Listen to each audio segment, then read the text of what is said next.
Pemirsa, hujan dan angin kencang juga membuat tembok rumah warga di Kecamatan Ciputat, Tangerang Selatan, Banten ambruk. Tembok yang rubuh juga menimpa puluhan unit sepeda motor milik siswa SMA Negeri 11.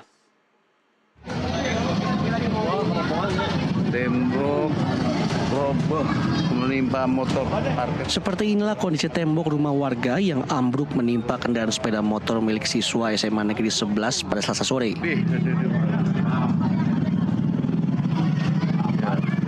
Tembok yang diperkirakan sepanjang 10 meter ini ambruk akibat hujan disertai angin kencang. Hingga puluhan sepeda motor milik siswa alami rusak ringan hingga berat.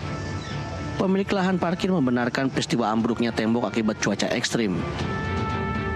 Ini bencana alam ya. Jadi kita tidak bisa menyalahkan siapa-siapa, hanya kejadian seperti itu. Ada sekitar 20 motor yang rusak kira-kira. Untuk saat ini unit. Sementara motor saya evakuasi di halaman sekolah SMA Negeri 11. Berikut data-data kendaraan yang rusak itu dibawa oleh pihak sekolah. Tidak ada korban jiwa maupun luka dalam peristiwa ini. Kerugian akibat tembok rubuh ini ditaksir mencapai jutaan rupiah.